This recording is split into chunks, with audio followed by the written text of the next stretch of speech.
devant les Nations Unies, dans le parc incroyable des jardins, qui essaye de défendre les peuples, le droit des peuples. Et la Commission des droits de l'homme se réunit dans ce bâtiment, j'y étais plusieurs fois, chaque année, dont d'autres qui sont ici avec moi. Et je peux vous dire que vous êtes au centre des droits humains du monde.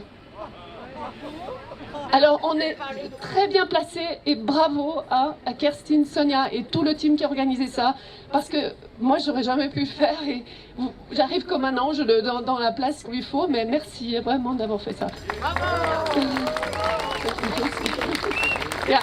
So, alors je vais parler en anglais, mais je vous fais le même speech en français après, d'accord? Parce que j'avais préparé.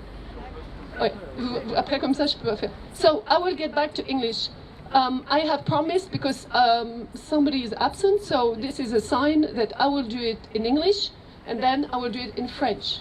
So I want to tell those English speaking who listen to us in the world, who don't know that the United Nations is not in New York for human rights. The human rights is in Geneva, in the United Nations here. We are on the place where all the militants and all the defenders of human rights in the world are sitting and are standing with stands every year. The Tamil, the people from Yemeni, the people from Gaza, Palestinian, everybody has the right to speak on this place, and that's the beauty of Geneva and Switzerland. Must be politically correct. Thank you, Geneva. So,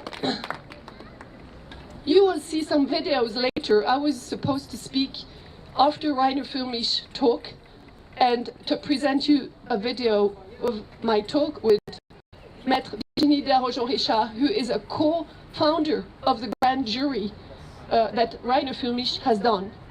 So you will have that later, and I will make the closing. But I want to tell you a little bit of the story of Rainer Filmich. Why?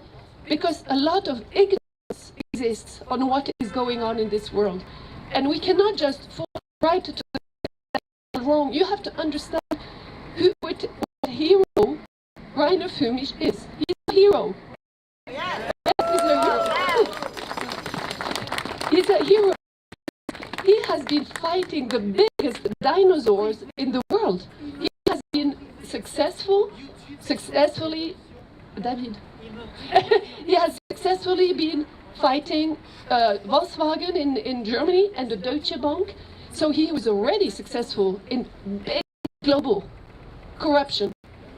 But what he has done since 2020, he was the first lawyer in 2020 that I was so surprised to listen to, that he was doing and defending it with his rights. And I was amazed. I thought a lawyer to get right there and says PCR test is fake and it is a pandemic test and not a pandemic of a virus was incredibly hopeful for me as a scientist, because it gave me the courage to keep on with that. And so we have to recognize what he did at the beginning.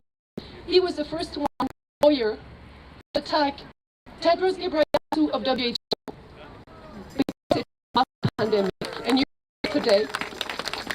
And yes, bravo. And he was the first one to attack Dr. Drosten, who is, by the way, not a doctor, it's a fake CV, and this is always a sign of somebody on the wrong side. And Dr. Drosten of Charité has always been there for trying to push the PCR. PCR is not right. Carrie Lillis, the Nobel Prize, said you cannot use it to make any diagnosis in a society. No technology can make a diagnosis. It is a human-to-human thing where technology is a help. He was really there to help. So that was the first thing in early 2020. And what he did is that he created, very smartly, with colleagues he thought he could trust, the CIC, it was called the Corona Ausschuss, but it was the Corona Investigative Committee. He had more than 400 interviews. I was on 3 of them, for WHO and twice for WHO, and then for WHO Europe with Israel when they were meeting for the European region, and for the UN. But 400 interviews over the years, and it was very successful. He invited many, and I say he because boss. He was the one organizing all the questions, answers, and the other three were just there and doing some work. It was clear that it was the boss there. And there was Antonia Fischer and Justus Hoffmann, who left the company after 1 year and a half, I don't know for what reason. And then we got only Viviane Fischer. Is a question if she is really a lawyer. And Viviane Fischer, and then Rainer Fulmich. But he was the one organizing and doing questions of the grand jury. It happened, and I was in the middle of